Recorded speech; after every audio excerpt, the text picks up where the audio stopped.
Obsession.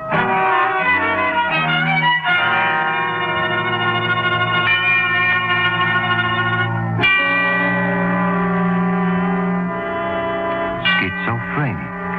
A word that splits the good and the bad. Dr. Jekyll and Mr. Hyde, if you please. Beneficent on the distaff and terror, yes, even a murderer of the earth. This is the story of a question of personality, starring Don DeFore.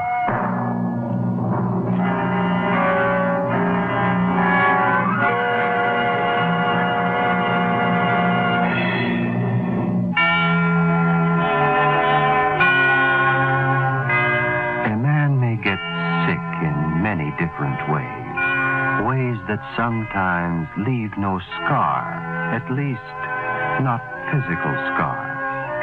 This is the story of such a man. His name, McPherson. Occupation, police detective.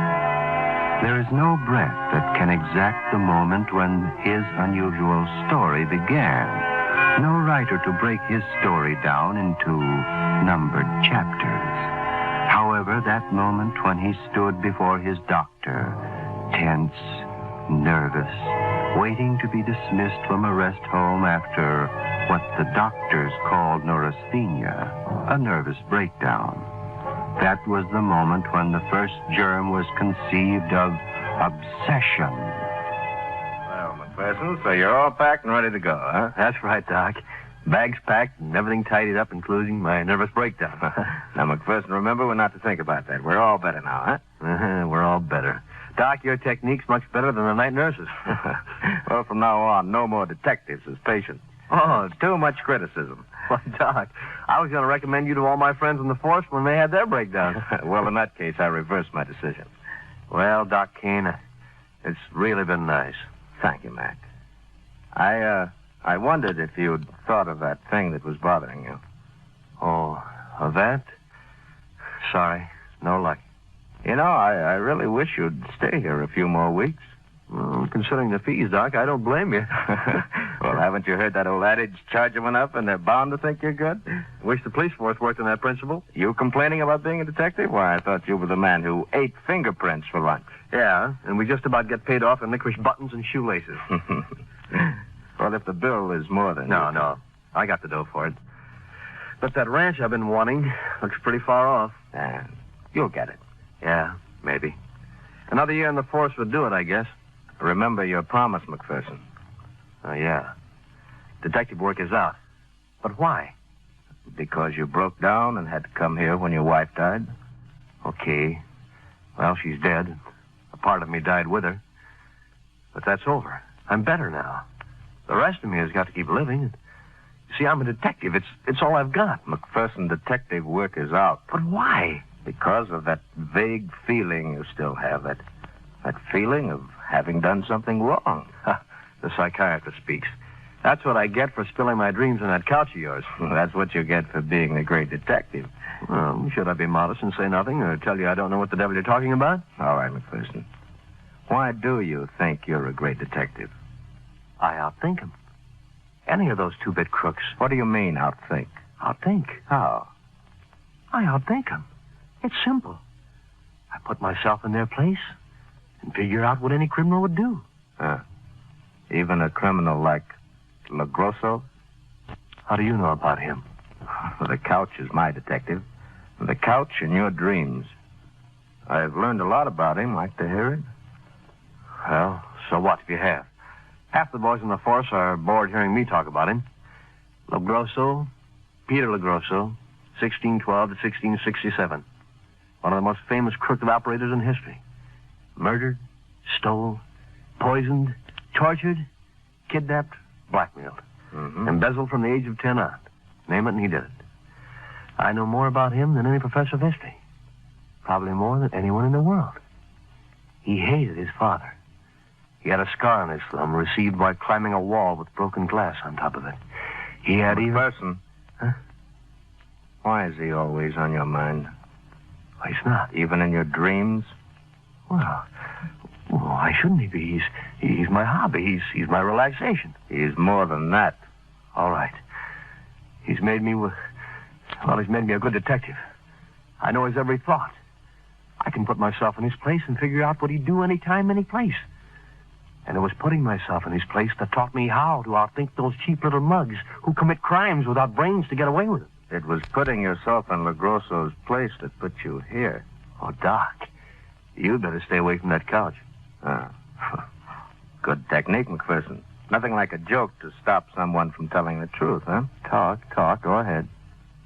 A man can't think like a criminal and behave like a detective. You're a good man trying to think like an evil one.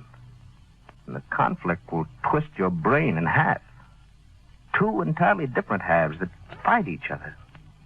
That's why you had to come here. I was sick. McPherson, what might have happened before you came here, I don't know. But I do know that under pressure, those two halves might get confused. You might not be able to tell them apart. Oh, yes, I can. LaGrosso, he speaks with an Italian accent. That's right, McPherson. And he did. On the couch.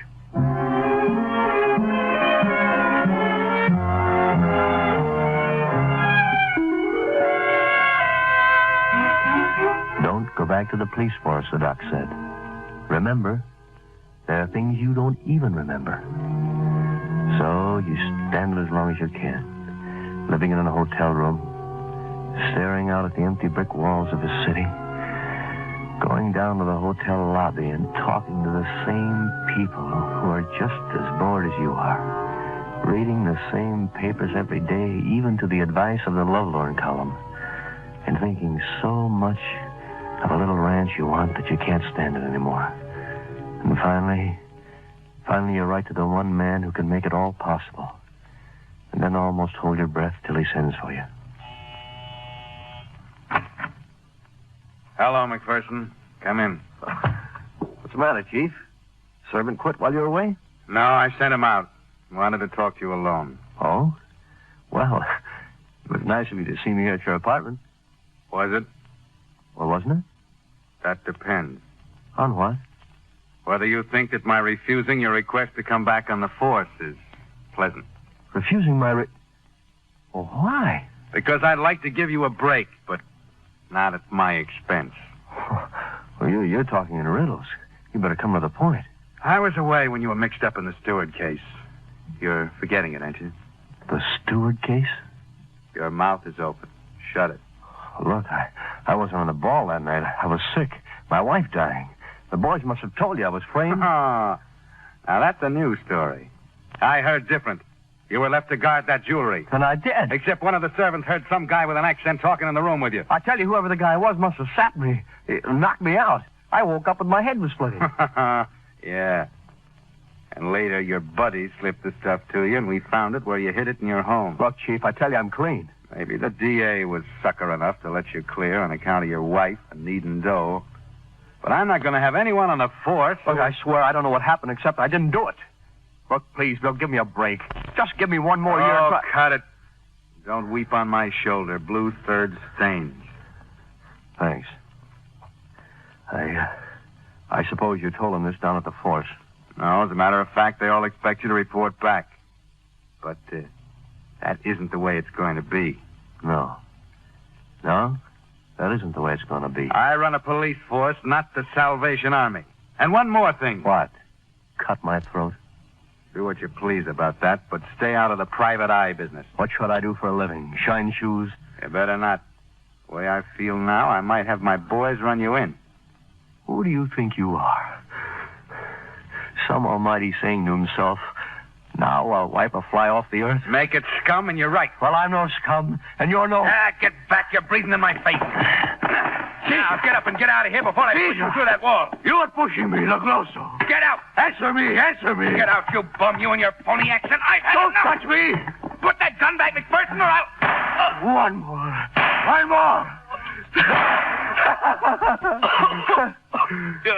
Your Italian accent. That guy in the room. You, McPherson. You should call me Signor LaGrosso. But now she's too late.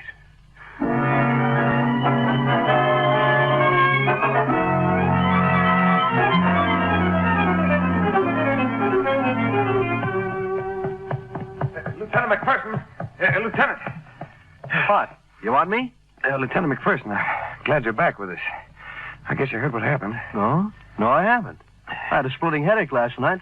I don't know what happened. I was supposed to see the chief, and instead I woke up in my room at 12 sitting in an armchair. You were supposed to see the chief. Yeah, sure. Hey, what's the matter? What are you staring at me that way for? Oh, I'm sorry, Mac. But the chief... Last night, somebody shot him to death. You what? Hey, that's a crummy joke. No, it's true, Mac. The inspector wants to talk to you about it right away. What for? What for? Well, he's putting you on the case, of course. I'm going to work with you. Oh, my name's Wilson. Oh, yeah? Well, come on, Wilson. We got a murder to solve.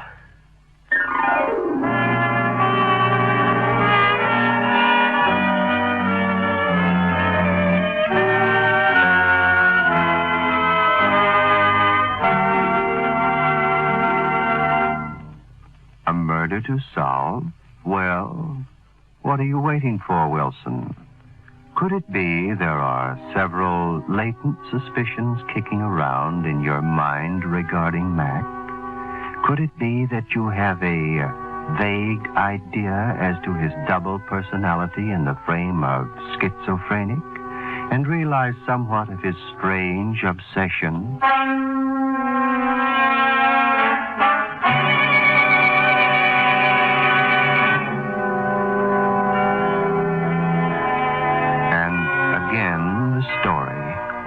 Rather, a question of personality, starring Don DeFore.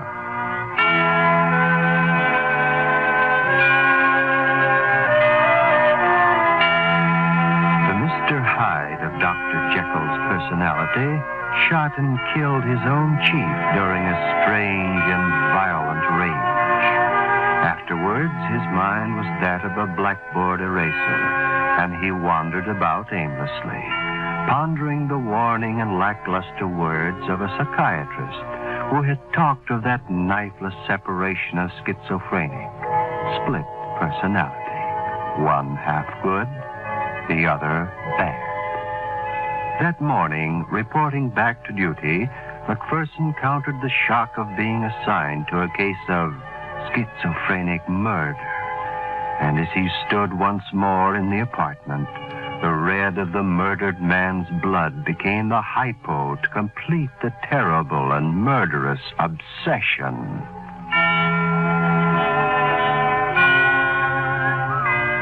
Look at this place. They must have been pushing each other around to mess this pay up this way. Yeah. Mac, have you looked at the body yet? Yeah, enough to see he still looks as though he had heartburn. But he wasn't a bad guy. It seems funny to... Mac, what's that? Huh? Here in the corner.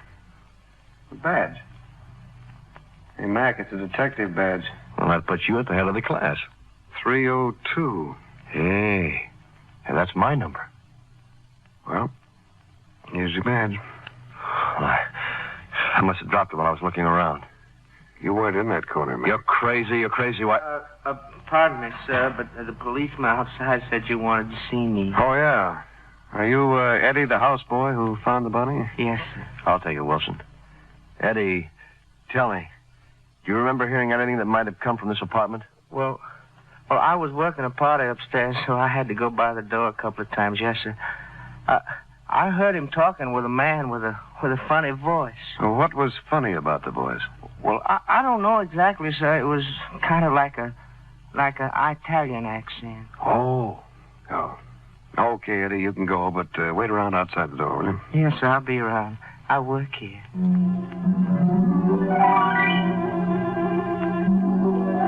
So, you almost found me out, Wilson. And it wasn't over. Not by a long shot. I was a murderer, assigned to reveal his own crime. Still, I had knowingly committed that murder, so why should I be punished for it?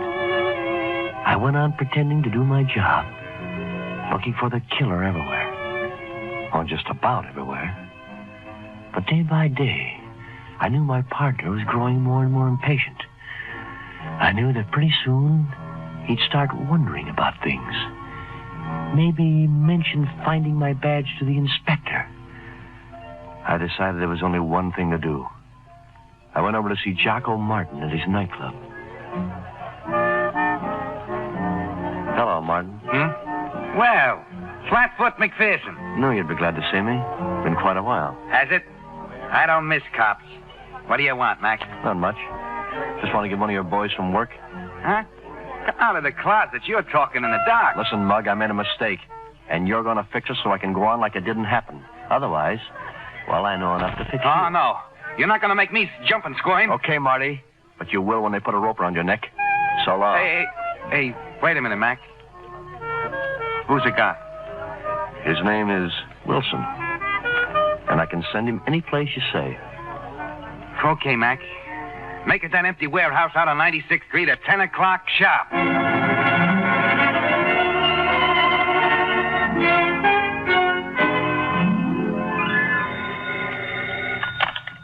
Hello? Wilson? It's me, McPherson. Oh, yeah, Mac. What's up? I'm onto something hot, but it goes in two directions. About the case? What else? Listen, I have a line on someone who had a beef against the chief. Well, what's holding us up? Just that I also got a call from some stoolie. He says to meet him out at that empty warehouse on 96th. 2 breaks. Oh, that's great, Mac. I can check the guy with the beef while you see the other. Oh, no. I think you'd better go to the warehouse. I'll handle the other. Well, whatever you say. What am I due out there? 10 o'clock, Wilson. 10 o'clock. Sharp. 10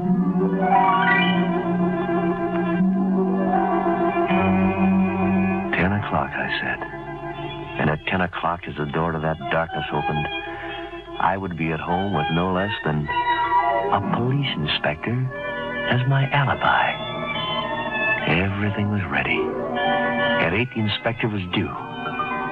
But 8 o'clock came and no inspector. 8:30 and still he wasn't there. I began to get frantic. I needed somebody with me. Somebody who could swear I was home with Wilson when Wilson got it. I started making calls. Everybody I knew. Len Hoffman, Bill Mulford, Malone. But my luck was running out. I couldn't locate a single one of them. And then when I put down the phone in desperation, something happened. Something that seemed like the best thing in the world. Hello? McPherson? Yeah, who's this?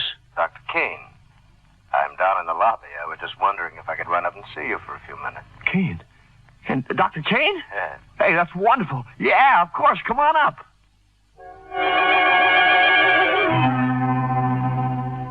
I hope you don't mind my dropping by. I had to come into town for the weekend, so I thought... Mind. You couldn't have come at a better time. How have you been? Working at anything? Nah. Just kind of taking it easy, like you said. Good. Glad to hear it. Mac, why are you wearing that shoulder holster? Holster? Well, I guess for old time's sake. Just a habit. Mac, I'm your doctor. I'm working for you. Oh, Doc, I promise you that I was... You're back on the force? On my word of honor, I... Mind if I look at your coat? No, but what? I thought you'd have it. Huh. A badge pinned to your coat. A detective's badge. All right. I'm back in the force, so what about it? Mac, do you remember what I told you could happen under a strain? You've got to quit. When I finish one more year? Be sensible. Because if you don't... Look, Doc, supposing I did start talking with that accent once. I'm not sure. Well, let's say that strain you gab about. You want to know what had happened? Well, I couldn't say. Almost anything. Anything that other personality, that other half of you would do. Well, there are so many things in psychiatry. Yeah, but could it be a new pattern of life? Yeah, I doubt it. Once the chasm, the void between the two personalities has been bridged, Yeah, but why should a man, someone who never... Look, Doc, I don't believe it. It doesn't have to happen again. Well, the other mind has found the path, and the bridge has been constructed. It will happen again. Then, eventually, a man would crack again.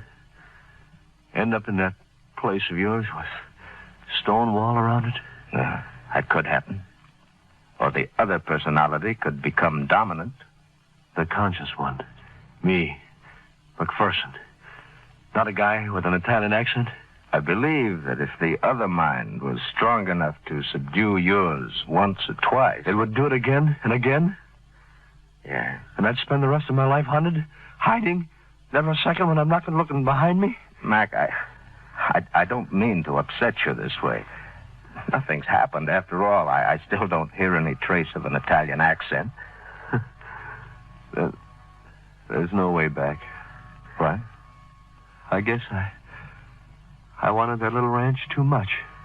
Mac, there must be something wrong. Why not tell me? Doc, what time is it? Huh? Oh, 9:30. Why? Never mind. I'm sorry, Doc. I gotta leave. There's something I gotta do. Mac, where are you going? Mac!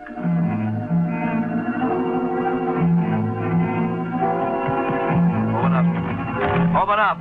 There must be another door. This must be it. Hey, who's ever in here?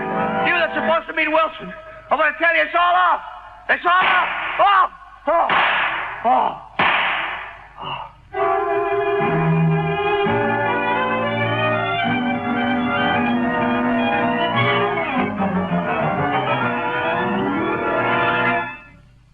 Mac, the ambulance will be here in a minute. Doesn't matter. But you see, kid, that's how it happened. Just a slight case of lead poisoning. Those bullets were meant for me. Yeah. But the right guy got him. Mac, why did you rush in that way? Why? I don't know, kid. I guess I just didn't want that ranch so much after all. You see, Mac, you're going to be all right. You're going to be all... Yeah, Mac. You're all right now.